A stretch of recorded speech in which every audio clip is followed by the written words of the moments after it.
The air out here still smells like desperation, swamp rot, and cheap concrete dust. I was standing at the edge of what used to be my yard just last week, watching Brenda Sterling from the HOA scream at a county inspector, while her $400,000 tract home slowly settled another inch into the muck. I mean, sirens were blaring from parked squad cars, fat bullfrogs were croaking from manicured front lawns, and somewhere across that swampy hellscape, a mailbox, the expensive kind, floated past like a tiny, rusted funeral barge. Yeah, that's me. You're probably wondering how in the hell we got here. I never thought a little tributary, what we called Willow Creek, winding through my backyard, would turn into a full-blown declaration of war. But that's exactly what happened here in Cedar Ridge Estates. For years, that slow trickle of water was my reward, my refuge. I work for a living, you know, welding pipe, crawling under houses, eating grit and grime all day. When I finally dragged myself home, I'd sit in an old folding chair right there by the creek, a cheap beer in one hand and a fishing pole in the other. I never caught anything bigger than a curious sunfish, but it didn't matter. Dragonflies zipped through the cattails. The air smelled like wet earth, and the only sound was the gentle burble of water weaving through the river rocks. It was the kind of peace you don't mess with. It was sacred. Then came the new wave of the HOA. Technically, the Herons Landing Homeowners Association had been around, tucked away on the other side of the development in their identical beige boxes with their synchronized porch lanterns. But us, we were the old-timers, the leftovers from when this place was nothing but fields, dirt, and wildlife. Lines got redrawn, neighborhoods got annexed, and before we could blink, the HOA had slithered its way into our lives like a bad oil slick. I got my first taste of the nonsense on a muggy Saturday morning. Brenda Sterling, she shows up on my porch, clipboard clutched to her chest like some kind of medieval shield, wearing these pastel workout leggings that clearly hadn't seen a treadmill in a decade. Her smile, well, it had the same warmth as a tax audit. She introduced herself as the HOA Architectural and Community Standards Chair, a title she clearly cherished, and I introduced myself as Busy. But that didn't slow her down. She had concerns about my property, specifically the creek. She called it an unauthorized water feature that posed a significant safety hazard to neighborhood children, and, get this, local wildlife. I just stared at her, trying not to laugh, like she'd just accused my beagle of running an illegal crypto scheme. "Mom," I said, trying to be polite, "that creek is natural. It's been here for centuries. It's as much a part of the land as the big oak tree you're standing under." Brenda didn't care about history or nature. Brenda had rules. Rules about fencing water features, rules about standing water, rules about aesthetics. Rules, rules, rules. I told her flat out that my deed and county regulations identified Willow Creek as a protected, natural drainage easement, and that she had no jurisdiction. She just scribbled something furious on her clipboard, huffed away, and left the smell of expensive perfume and pure, distilled indignation hanging in the humid air. 2 days later, the first violation notice was stuck to my door with blue painter's tape. Unauthorized landscaping, unsafe open water, attracting non-native species, because apparently frogs were now foreign invaders. I ignored it. A week after that, I got a second notice, this time threatening fines of $200 a day unless I submitted a compliance plan. I responded with a simple typed letter, citing county codes and attaching a copy of the original land survey, just to be thorough. They responded by scheduling a mandatory inspection. That inspection was 3 people I'd never seen before, wandering my yard with tape measures and snapping pictures on their phones like they were documenting a war crime. Brenda supervised from the edge of my property, tapping her foot, daring them to step into the creek itself. They didn't. They just made notes, tons of notes. A week later, at the mandatory HOA meeting, the one I had absolutely zero intention of attending until that point, Brenda stood up in front of a crowd of mostly disinterested neighbors and declared Willow Creek an imminent safety hazard. She rattled off risks, insurance, mosquito breeding, potential erosion that would compromise nearby properties. The irony of calling a natural creek a hazard while their new development was built on reclaimed swampland was completely lost on her. Of course. When I stood up to argue, she smiled that sickeningly sweet smile and handed me a packet of paperwork. She demanded I either fence the entire creek, fill it in, or submit to weekly HOA inspections for the next year, all at my expense. I looked her in the eye, took a deep breath, and told her, and the entire room, exactly where she could stick her paperwork. I was polite but firm. I knew my rights, and I knew what they were planning. After that, things got nasty. I started finding anonymous complaints about my lawn on my door every other day. My mailbox got mysteriously knocked off its post. One morning, someone dumped a pile of sharp landscaping rocks right into the shallow end of the creek, just enough to make the water back up a little. I even caught Brenda herself one afternoon, taking pictures of my yard from inside her black SUV parked across the street, engine running, looking like some sort of suburban private investigator. I refused to budge. I kept the creek natural, kept the banks clear. It was my land, my water, and my damn right to sit next to it in peace. I should have known they wouldn't stop there. It happened early on a Wednesday morning. I was sipping coffee on the back porch when I heard the low rumble of heavy equipment. At first, I thought it was just the city fixing a pothole on Maple Drive, but the sound got closer, much closer. I stood up just in time to see a small cement truck backing slowly down the side alley between my house and the neighbors. A guy in a neon vest was guiding it, shouting over the growl of the engine. I sprinted down the steps and across the yard, just as they positioned the chute directly over the upper curve of my creek. "Hey!" I shouted, waving my arms. "What the hell are you doing?" The guy in the vest barely glanced at me. "Following work orders, sir. Drainage mitigation project. Approved by the HOA. Before I could get another word out, the chute swung down, and a thick, toxic-looking grey slurry of wet concrete began pouring into Willow Creek. I lost it. I charged forward, but the mud was slick, and I went down hard on my side, scraping my arm bloody. By the time I scrambled back to my feet, the cement was already spreading, coating the river pebbles, drowning the reeds, suffocating the life out of the water itself. Frogs leaped desperately away, but some were too slow, trapped in the sticky mess as it instantly started to harden. The driver kept the drum spinning, casually filling the entire upper bend with the thick grey sludge. While the vest guy checked his clipboard and nodded approvingly, I screamed at them to stop, to show me the paperwork, to get off my private property, but they just ignored me. By the time they finished and pulled away, my beautiful creek, my refuge, had been reduced to a grotesque, silent, lifeless concrete scar that stretched from one end of the yard to the other. A slow, cold rage settled into my bones as I stood there, mud and blood dripping, staring at the smoking ruins of what had once been the soul of my home. Brenda watched from the sidewalk, arms crossed, smiling like she'd just won a chess match she thought I didn't even know we were playing. I wiped the grit from my eyes, straightened up, and smiled right back. Let her have this round. She had no idea what kind of storm she had just unleashed. The first heavy rain was almost a relief after that dry summer. A heavy sheet of grey rolling in from the west, drenching the baked streets of Cedar Ridge. I sat on my porch and watched it come, arms crossed, coffee growing cold in my hands. Normally, Willow Creek would have handled it without a complaint, its little gurgling mouth swallowing the runoff and carrying it downstream like it had done for centuries. But this time, there was no creek to catch it, only a long, hard, slick and completely useless concrete scar. I watched the water hit that new concrete channel, swirl uncertainly, and then begin to back up, pulling across the lawn and into the low spots, like an old man trying to remember his way home. Within an hour, puddles stretched across my backyard like ugly grey bruises. By noon, the sidewalk out front was ankle-deep in murky runoff. Across the street, Brenda stood on her porch with an umbrella the size of a satellite dish, watching with thin-lipped satisfaction as water lapped at the curbs and flower beds. She thought she was winning. It only took 2 storms for the real problems to appear. Mrs. Johnson, on the corner house, woke up to find her finished basement carpet squishing under her feet. Mr. Perez had to sandbag his front door when a river of runoff poured down the slope of his yard. The gutters on Juniper Lane overflowed so badly that the whole cul-de-sac turned into a stagnant pond, trapping a couple of unlucky cars up to their wheel wells in dirty brown soup.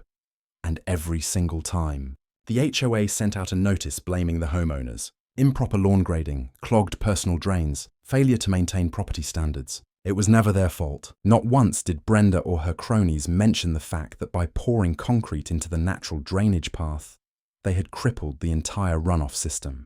It was as if Willow Creek had never existed, wiped from their memories like you might erase a guilty footprint from a crime scene.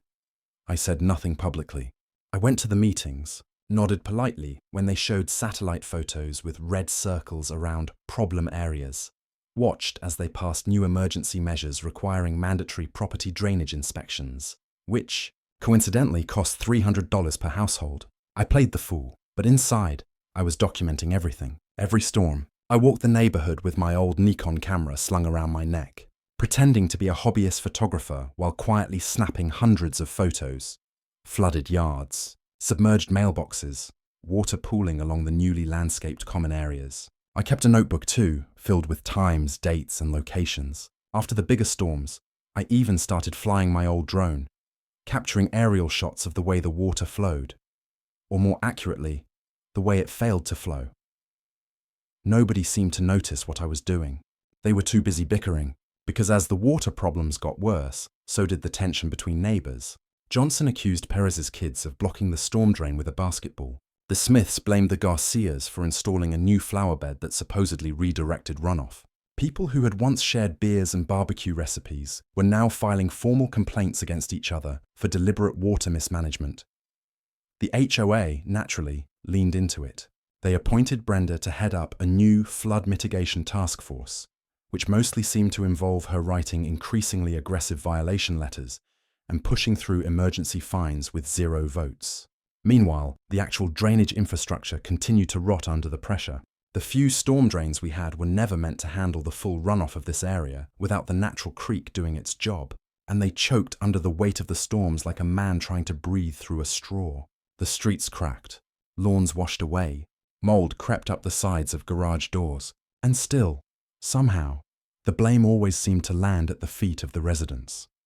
I said nothing, just nodded sympathetically, and tucked another set of printed photos into my growing evidence file. It wasn't just the water that was rising, it was resentment, thick and ugly, building pressure under the surface of our tidy neighborhood. Brenda thrived on it.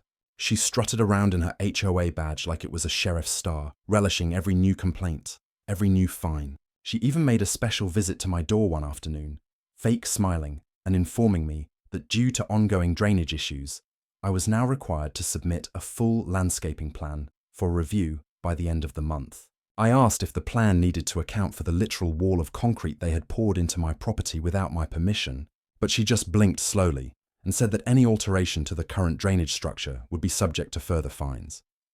I signed the paperwork with a smile, took her official-looking form, and added it to my ever-thickening binder of ammunition.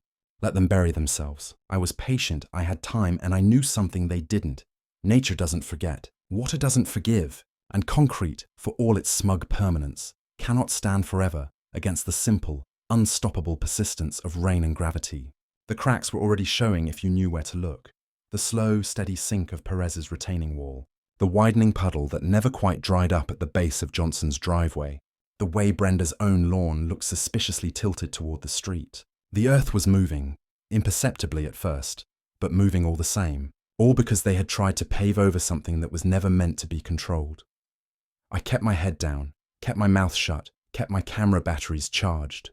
The heavy envelope had sat at the bottom of my filing cabinet for years. I found it the night after Brenda dropped that last violation notice on my doorstep, her smug grin still fresh in my memory. It was pure stubbornness that drove me into the garage that night.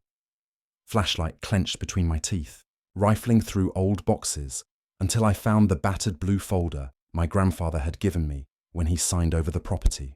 "Might be useful someday," he'd said, and then refused to explain. I pried the envelope open with the edge of a screwdriver and found a treasure trove inside. Original land surveys dating back to 1968.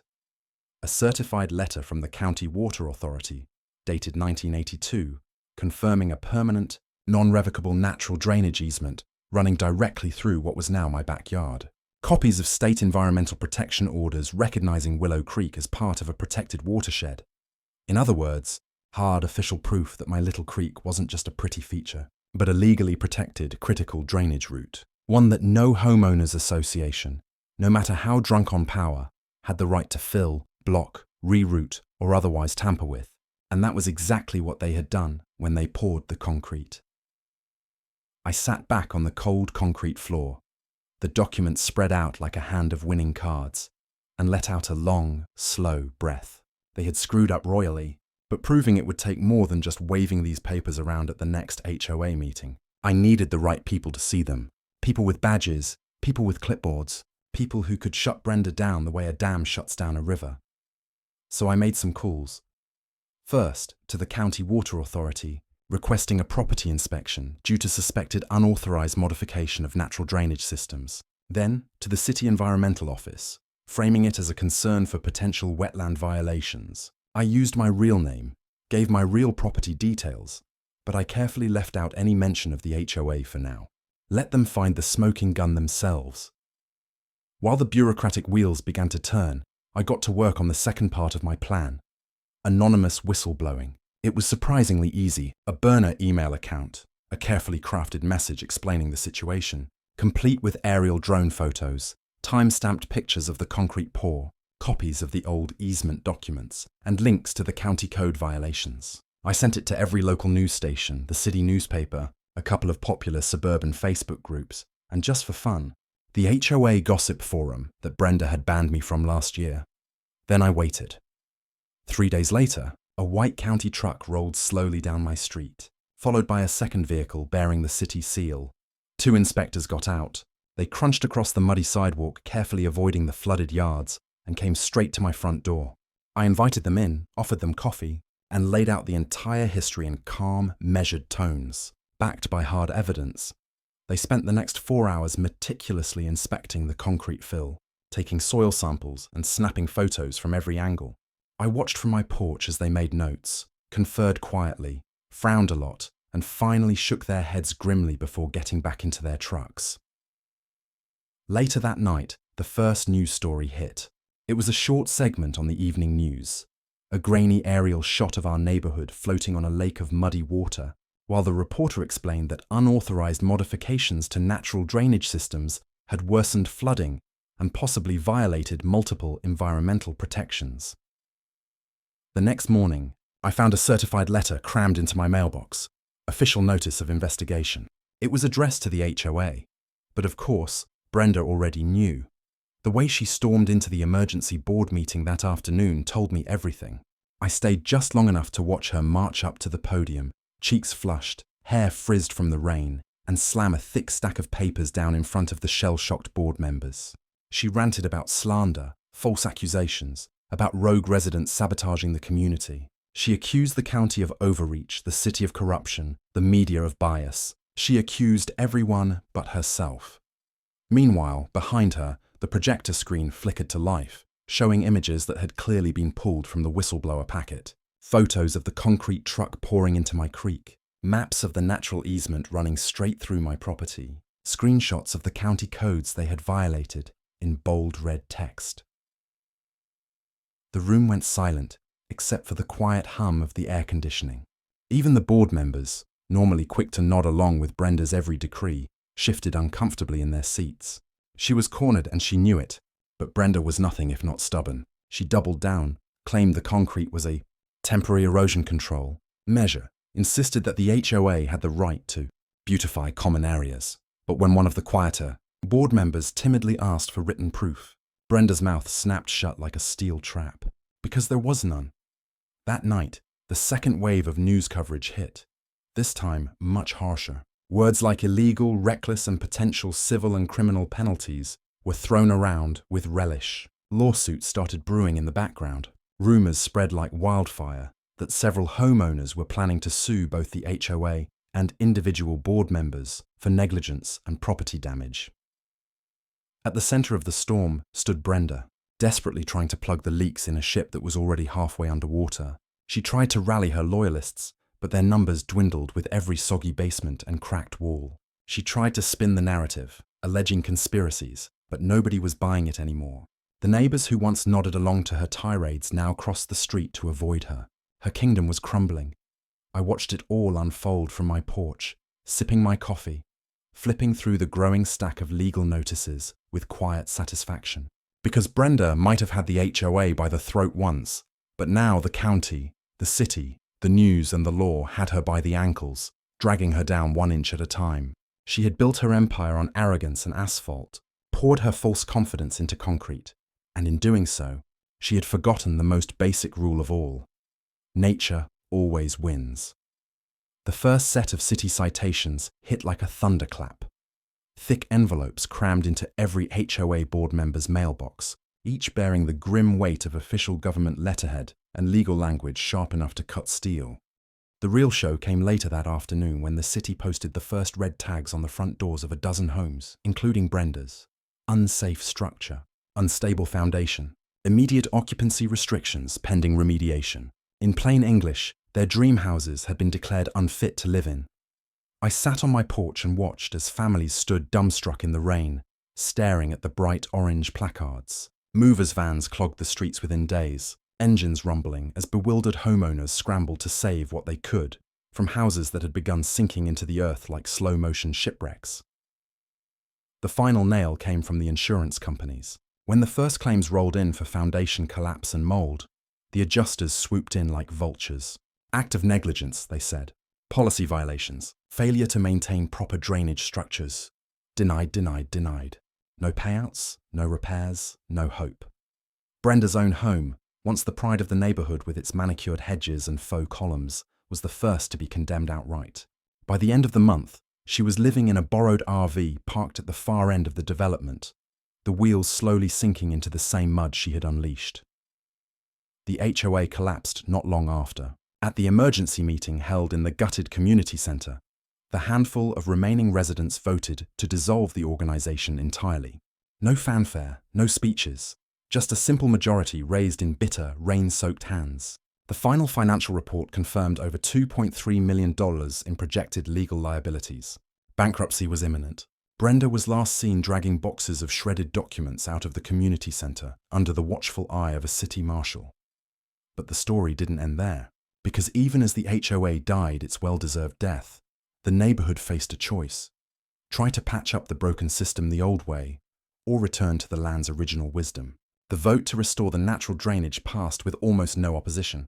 The County Environmental Office offered grants for watershed restoration. Volunteers lined up to help. Even some of the displaced homeowners who had once snubbed me offered to pitch in.